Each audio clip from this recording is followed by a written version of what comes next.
زائد الذي لا يتم مع شيء دون السماء والأرض العظيم. الحمد لله رب العالمين wassalatu wassalamu ala rasulillah wa ala alihi washabihi ajmain. Jamaah saudara yang masya Allah dirahmati dan dimuliakan Allah Subhanahu wa taala. Pada kesempatan berbahagia ini tadi kita baru saja melaksanakan sholat isya secara berjamaah dan ini diminta secara spontanitas kita secara langsung untuk menjadi imam. Berhubung materi kita belum nggak jadi datang karena lagi berhalangan Ustaz Aan, hari ini saya ingin berbagi cerita seputar pengalaman dan ini juga menyangkut dengan Al-Quran Al-Karim. Jamaah yang dirahmati dan dimuliakan Allah Subhanahu wa taala, banyak sekali teman-teman yang bertanya, termasuk juga tadi saya mau memborong sedikit ya dengan Pak Imam. Siapa namanya Pak Imam tadi? Ustaz Fatul. Beliau menanyakan kepada saya, mondok di mana? Ini pertanyaan ini seringkali ditanyakan kepada saya. Saya itu dibesarkan lahir di Pulau Seram, makanya wajah saya agak seram-seram manis, bukan seram-seram becek ya. Jadi orang tua saya di Tidore ke Pulau Tidore. Kemudian saya sempat juga kuliah di daerah Makassar, sempat juga tinggal di daerah Ampang. Itu 2005. 2002 saya kuliah di Makassar. Saya disiplin, memang tidak pernah di sekolah pesantren manapun. Memang tidak pernah di sekolah pesantren. Memang dari kecil juga orang tua selalu mendidik untuk anaknya untuk terus mengaji. Pokoknya belajar mengaji aja. Cuma di tahun 90-an dengan tahun sekarang itu mungkin agak sedikit berbeda metode pengajaran. Dulu orang tua kita mengajar kepada kita dengan ilmu yang terbatas, sebatas pengetahuan mereka yang mereka belajar, kemudian mereka ajarkan kepada kita. Jadi zaman dulu kita cuma hanya belajar tentang Iqra 1 sampai 6. Pokoknya paling tinggi kita cuma belajar juz amma. Udah, sebatas itu aja. Dan kenapa? Memang saya belajar terus. Berjalannya waktu, apa yang saya belajar itu akhirnya menjadi sebuah kebiasaan. Jadi bacaan-bacaan yang selama ini kita baca, mungkin bagi orang awam itu udah baik dan benar, bagus. Tapi bagi saya sendiri belum baik, belum sempurna dan masih banyak ilmu yang harus kita pelajari. Dan kenapa? Ketika saya kuliah di Makassar itu, saya sempat ambil sebuah perguruan tinggi di Universitas Islam di Makassar. Saya mengambil jurusan pendidikan bahasa Arab. Ternyata tidak nyambung dengan jurusan saya sebelumnya, karena saya memang disiplin dari sekolah akuntansi. Karena biasalah dulu kalau kita itu semangat tai ayam aja di daerah di kampung. Hanya saya ambil pendidikan bahasa Arab. Pada rumah semester 4 itu saya sudah tidak sanggup lagi, tidak melanjutkan lagi ke perguruan tinggi di Universitas Bahasa. Akhirnya saya memutuskan untuk mengajukan disposisi untuk pindah dari Fakultas Tarbiyah ke Syariah, tidak disetujui oleh perusahaan. Dan pada akhirnya saya memutuskan untuk keluar dari kampus. Akhirnya saya bertanya, wah, kalau saya begini terus di Makassar, kapan saya bisa berkembang? Dulu jujur sekali, dulu saya itu nggak bisa tampil di depan umum.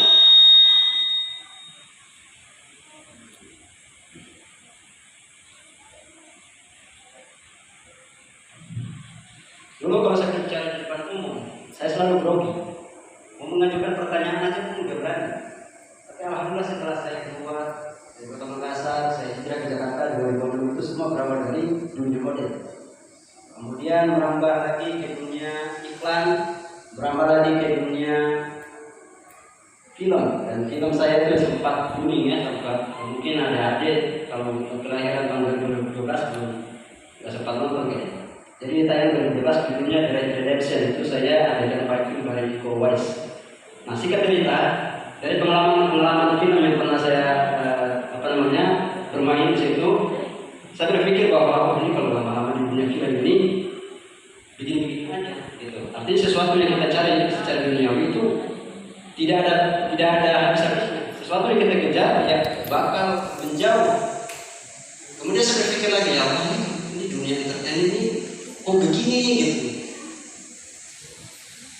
Mau cari dunia apa aja ada semua di dunia entertainment ya. Mau narkoba, mau seks bebas, maaf nih saya bicara di sini. Kemudian apa lagi ya, mau minuman beralkohol semua ada di situ. Dan alhamdulillah pada Allah Allah masih menjaga saya seperti begini. Meskipun dengan penampilan saya seperti ini, saya tuh yang namanya alkohol itu belum pernah menyentuh setetes pun. Belum pernah, rokok pernah, tapi alhamdulillah 2018 saya stop secara penuh. Kemudian yang namanya narkoba belum pernah sampai detik pun. Yang namanya aja, mendengarkan namanya aja saya nggak tahu. Tapi karena lingkungan saya di dunia film, pertentangan itu jadi godaan juga banyak, cobaan juga banyak. Tapi pertanyaan kemudian apakah kita mampu bisa melewati sebuah cobaan, sebuah godaan yang kita hadapi? Dan alhamdulillah, saya setiap hari itu ada hari-hari khusus di mana setiap malam Jumat, malam Rabu, malam Minggu itu teman-teman selalu mengajak saya ke dunia malam, atau di sini kita istilah namanya diskotik. Saya belum terlalu paham dengan dunia malam seperti apa, karena niat ingin tahu. Akhirnya saya berangkat pergi. Data semuanya ini dunia malam seperti ini ya. Dan pada saat saya masuk itu ini hati udah mulai bertentangan dengan keinginan saya. Sebenarnya nanti saya makan apa di sini? Makannya semua serba haram. Ya udah, akhirnya saya coba pesan air mineral. Karena saya diketahui sama teman, masa penampilan tiba pakai celana berdobel, tapi nggak pernah minum. Saya pesan minuman bersoda, diketahui sama teman-teman juga. Akhirnya saya ketika saya ditawarin sama salah satu tetangga juga, tetangga rumah, dia bilang, "Bang, saya dipanggil abang. Ada barang nggak?" Saya bilang, "Barang apa?" Saya nggak ngerti. "Barang apa, Cis?" "Udah, nggak usah pura-pura. Misalnya serius saya tahu aku." Dibilang, "Nyimeng." "Apa itu nyimeng?" Saya tanya, "Enggak, masa lu orang film udah tahu nyimeng?" Terus dibilang, "Ganja." "Oh, ganja." Saya bilang, "Oh, banyak itu lo ganja saya punya. Nih, potong nih rambutku. Oh, dia tinggal hisap nih sudah berhenti dengan ganja." Masya Allah. Berjalannya waktu sampai 2017, saya sudah mulai jenuh dengan penampilan saya seperti ini. Niatnya cuma ingin potong rambut. Jadi setiap tahun-tahun 2 tahun sekali, nah ada yang bisa tebak usia rambut saya, nanti saya kasih hadiah besar. Nah kira-kira sudah berapa tahun saya pelihara rambut. Jadi setiap beberapa tahun sekali, 2015 ingin potong rambut, justru saya dikasih kerjaan, dikasih film. 2017 ingin potong rambut, saya dikasih viral melalui imam. Ketika saya viral jadi imam. Nah pertanyaan kemudian, apakah ketika video saya viral itu sesuatu yang ditenangkan? Tidak. Karena saya sendiri pun juga tidak ingin video saya ini viralkan. Dan ketika video saya jadi viral menjadi imam itu, Masya Allah, saya merinding sampai bertanya kepada mati. Saya menangis. Saya bilang, "Ya Allah, apa kesalahan?" Ini jangan saya kenal berdosa ya. Saya sampai mencari kurang lebih sekitar 1-2 hari mencari sebuah jawaban. Ketika video saya viral, mungkin ada pernah lihat ya 2017 video saya viral. Sekarang ini masih banyak yang viral lagi, banyak yang post juga. Itu kisahnya itu waktu itu saya ketemu dengan gubernur karena penampilan saya seperti ini. Saya ada acara di hotel di daerah Pancoran itu. Udah saja gubernurnya turun dari kamar lantai 10 menuju musola. Sebagai seorang putra daerah itu kan ya kita menghormati, menghargai, apalagi beliau itu tokoh agama dan juga seorang gubernur dari provinsi Maluku. Jadi saya menyapa beliau berdiri sampai dia salaman. Ketika waktu saya mau salam sama dia, saya cuek. Waduh, saya bilang, apa jangan-jangan saya yang salah ya? 2 kali saya sampai, "Assalamualaikum, tahu Ustaz, mau perkenalkan diri." Akhirnya dihalangi sama keluarga dari pribadi. Aduh, saya balik lagi, saya duduk ke tempat itu sambil menunggu. Saya bilang, "Apa yang salah dari hidupku ini?" Sebenarnya jangan-jangan nih Bapak Guru, saya itu preman yang datang sini meminta uang. Akhirnya itu saya menundukkan diri. Dan setelah video saya viral itu saya tahu ternyata 2 hari atau 3 hari sebelumnya itu ada salah satu mahasiswa dengan penampilan gondrong datang ke situ minta sumbangan. Jadi Pak Gubernur pikir saya selama ini adalah mahasiswa. Datang ke situ dengan niat yang sama untuk minta sumbangan. Dan kata rumah video saya viral. Padahal seorang tokoh remaja masih menilai seseorang berkah Al-Quran. Dan alhamdulillah mulai setelah video saya viral, mungkin awal-awalnya teman-teman sahabat-sahabat saya berpikir bahwa saya ini udah alim, agamanya bagus, baca Al-Quran bagus, tapi belum tentu, bagi saya belum tentu. Setelah video saya viral itu justru saya lebih semangat lagi, lebih giat lagi untuk belajar dalam Al-Quran. Apalagi bertemu dengan adik-adik yang sangat luar biasa ini ya, ketika udah hafal 1 juz 2 juz, masya Allah, ini saya makin termotivasi lagi untuk belajar dan terus belajar. Saya kembalikan ke yang moderator untuk kita akan ngobrol lagi. Barakallahu fiikum. Jadi itulah tadi jemaah teman-teman sekalian perjalanan singkat cerita beliau terkait mulai dari viralnya videonya untuk bahkan juga terkait bagaimana kehidupannya, perjalanan hidupnya. Untuk itu kepada teman-teman yang ingin mungkin mau bertanya tentang perjalanan hidup ataupun mungkin yang lain tentang beliau, ya kami persilahkan. Ya. Ada ya, dipersilakan. Silakan Mas. Oke, assalamualaikum warahmatullahi wabarakatuh. Yang pertama, gimana cara Ustadz mempertahankan yang sudah hijrah ini yang awalnya dari entertainment terus hijrah yang sangat luar biasa sekali, bisa bertahan. Kalau beberapa artis yang telah komedian juga yang telah hijrah tapi kembali lagi ke dunia sebelumnya. Betul. Terus pertanyaan kedua, apa suka duka selama masa hijrah ini? Mungkin itu aja. Sekian, assalamualaikum warahmatullahi wabarakatuh. Iya. Saya cerita kalau nanti masuk ke pertanyaan. Jadi ketika awal mulanya saya di dunia entertainment itu, saya bertanya dalam hati, ya Allah, ketika saya masuk di dunia entertainment ini berarti apa ya? Hidup mereka itu jauh dari namanya agama. Mereka bahkan tidak mengenal agama sama sekali. Dan rata-rata teman-teman saya itu mereka tuh dari perantauan semua. Ada dari Makassar, ada dari Sulawesi, ada dari Sumatera. Hari-hari mereka yang mereka lakukan itu ya ketika mereka mendapatkan pekerjaan. Kita kalau syuting itu sekali dapat uang banyak sekali. Satu episode ada yang 3 juta, ada yang 5 juta, 10 juta. Tapi ketika mereka mendapatkan uang di malam itu pun juga habis seketika. Akhirnya saya bilang dalam hati saya, ya Allah, ini teman-teman saya ini mereka salah jalan, salah jalur. Kemudian saya berdoa dalam hati, ya Allah, suatu saat saya percaya satu persatu mereka akan meninggalkan pekerjaan ini. Dan alhamdulillah Allah berikan doa saya, Allah ijabah doa saya, dan saya sangat senang ketika melihat sahabat-sahabat saya satu persatu berhijrah. Dan saat ini saya bergabung dengan teman-teman, kalau bisa lihat di itu bersama artis hijrah. Sekarang ini teman-teman artis hijrah itu ada sebagian mereka kembali ke pekerjaannya, ada sebagian lagi yang mereka alhamdulillah istiqomah di jalan Allah Subhanahu wa taala. Mereka sudah mulai mengulangi aktivitas mereka untuk syuting, mereka lebih fokus untuk berdagang di jalan Allah Subhanahu wa taala. Ada yang buka bisnis, bagi kuliner, baju dan lain sebagainya. Semua itu tergantung dari niat kita. Kalau bagi saya adalah prinsip. Kalau prinsip ini kita tanamkan dalam hati dan kita yakin insya Allah kemanapun kita pergi, kemanapun kita berada, kita tidak akan tergoda. Karena saya sendiri yang membuktikan, saya sendiri yang mengalami. Nah, terkait dengan istiqomah sama yang tadi saya sampaikan bahwa semua itu berawal dari niat. Kalau kita niat ini ikhlas karena Allah Subhanahu wa taala, insya Allah kita dibimbing oleh Allah Subhanahu wa taala. Dan yang paling terpenting adalah bagaimana lingkungan kita juga yang sangat berpengaruh.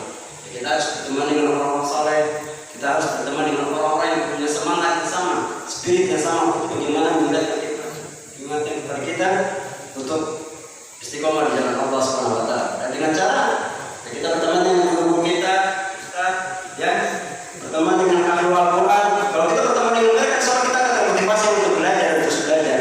Makanya sangat rugi sekali ketika orang sudah hijrah kemudian kembali ke masa lalunya itu, berarti ada yang salah dalam hijrahnya. Kurang lebih seperti itu, Mas. Iya, insyaallah.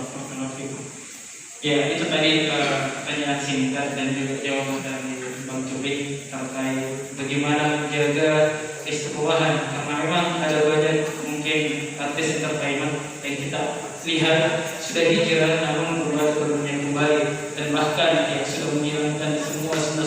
sudah dijelaskan sebelumnya dari zaman hijrahnya. Nah, mungkin ini ada lagi mungkin teman-teman yang mau bertanya. Satu lagi, insyaallah sharing-sharing sejenak.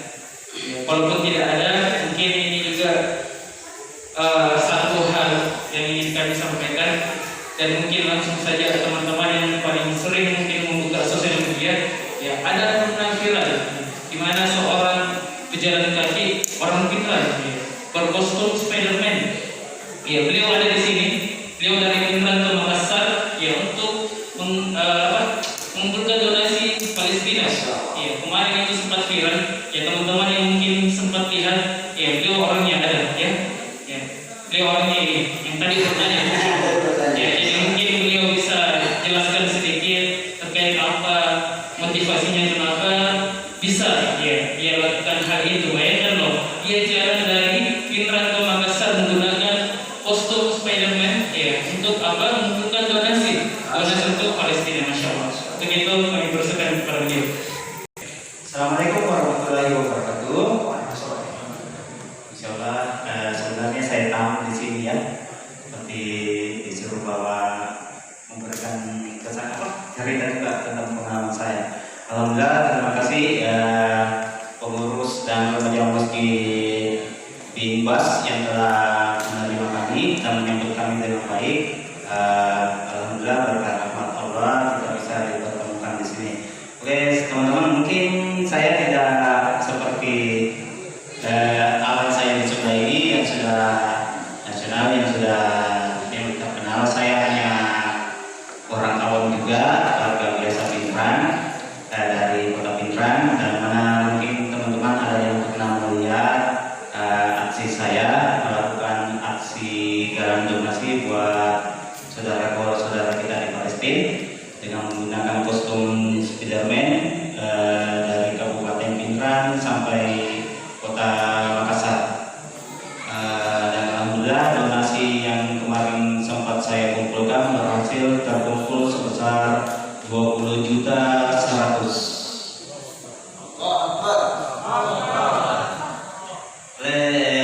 Teman-teman, saya bukan seorang ustadz juga yang bisa memberikan tausiah ataupun seorang entertainment yang bisa berbagi hiburan kepada kalian semua. Saya cuma sedikit mau berbagi pengalaman saya tentang hijrahnya saya juga, dimana saya ini bukan bisa dibilang dari kalangan orang bawah, orang yang tidak punya apa-apa, terlahir dari keluarga yang tidak mampu juga. Alhamdulillah saya di Sulawesi ini hanya sendiri ya, orang tua di Kalimantan semua. Jadi bisa dibilang saya di Sulawesi ini merantau, tapi sebenarnya asli Sulawesi juga. Selama di Sulawesi saya tinggal di Kabupaten Pinrang. Sempat pekerjaan saya sebelum terjun di dunia kemanusiaan, saya hanya seorang tukang parkir di sebuah supermarket di Kabupaten Pinrang. Awalnya saya bisa terjun ke dunia kemanusiaan berawal dari dimana saya pernah mengalami kesusahan, sempat memposting di sosial media ingin menjual salah satu organ tubuh ataupun itu ginjal. Pernah sempat memposting ke sosial media ingin menjual ginjal karena saking susahnya kehidupan kemarin, susahnya hidup. Jadi dari postingan saya itu banyak yang merespon, banyak yang membantu, banyak yang memberikan bantuan. Disitulah saya mulai terjun, bilang kalau saya terus menerima bantuan, saya seperti pengemis. Jadi saya mencoba untuk berbagi sendiri dengan modal yang saya kumpulkan dari selama 3 minggu, terkumpul 150 dari hasil parkir. Saya coba untuk sedekahkan dengan cara pesan nasi kotak dan saya bagikan langsung. Dari situ saya banyak perubahan. Dari sedekah itu saya banyak sekali perubahan. Yang pertama, walaupun bukan kehidupan secara harta yang memang langsung meningkat, tapi Allah mengangkat yang dulunya hanya seorang tukang parkir yang sering dihina, dicaci, tidak dianggap seperti tukang parkir biasanya ya. Alhamdulillah berkat sedekah yang sering rutin saya lakukan, sedikit demi sedikit Allah mengangkat derajat saya dengan melalui postingan teman-teman netizen yang selalu meliput saya, kadang meliput saya ketika menjaga parkiran lagi membaca Quran. Jadi di situ sempat viral juga. Terus dari netizen juga membagikan postingan bahwa ada sosok tukang parkir yang senang berbagi. Dan situ mulai naik nama saya, dan saya membuat kebaikan baru dengan cara menggunakan kostum Spiderman. Jadi modal nekat juga, membeli masih dalam keuangan sulit, membeli kostum Spiderman untuk melakukan aksi kemanusiaan. Dan alhamdulillah menggunakan kostum itu makin naik, makin banyak yang merespon baik aksi saya, kegiatan saya, akhirnya banyak yang bergabung. Dan dari itu saya alhamdulillah berkat donatur dan teman-teman saya bisa membuka kemarin rumah makan gratis di Kabupaten Pindrang. Yang mana rumah makan gratis itu kemarin kami tujukan buat siapapun tanpa terkecuali, mau orang kaya, orang miskin, pokoknya siapapun yang membutuhkan makan, monggo silakan datang ke rumah makan gratis Pindrang.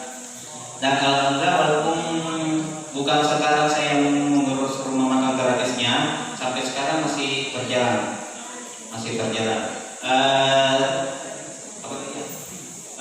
ya. Selain itu juga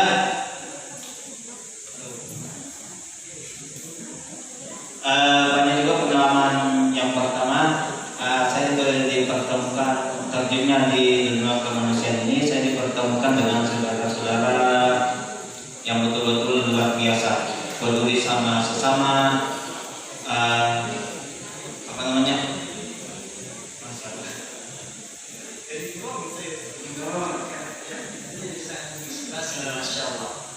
Jadi intinya saya teman-teman, orang tuaku yang ada di sini,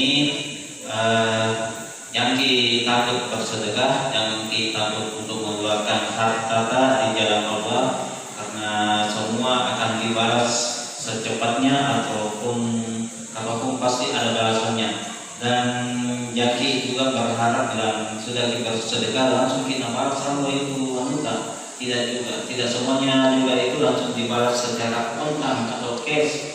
Dan saya jujur sampai sekarang pun kalau dibilang masalah kehidupan keuangan mungkin belum bagus sekali, karena saya juga masih banyak utang. Yang saya syukurkan itu yaitu saya bisa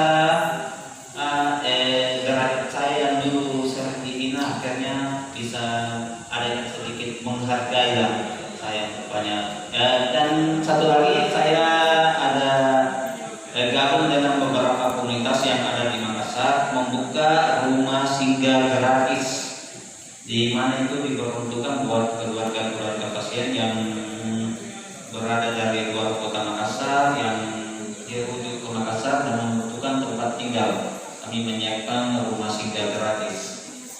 Saya tidak bisa banyak bercerita karena kurang pengalaman juga dalam masa ini. Ya, mungkin cukup itu saja dari saya. Cukup sekian. Assalamualaikum warahmatullahi wabarakatuh. Masya Allah, ini sangat menginspirasi dari kisah pengalamannya begitu luar biasa. Hari ini saya bilang saja Pak Quran. Kita dokumentasi. Nah, terkait dengan Al-Quran itu sendiri, sini ada yang sudah habis, ada yang sudah hafal juz 30, ada deh. Masya Allah. Saya mau sambung ayat ya, sambung ayat nanti kalau bisa ayatnya saya bisa kasih hadiah Al-Quran. Ya. Yang berani katanya, Bismillahirrahmanirrahim. Qul ya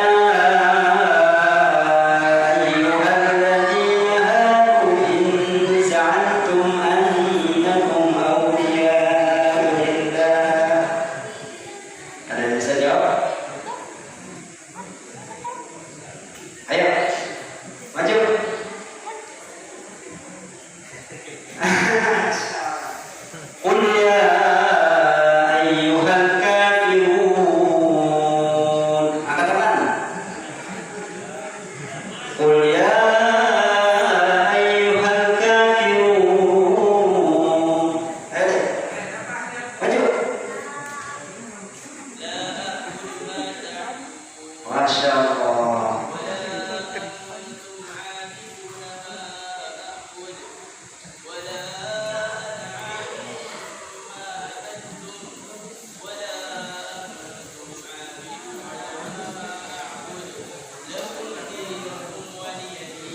Qul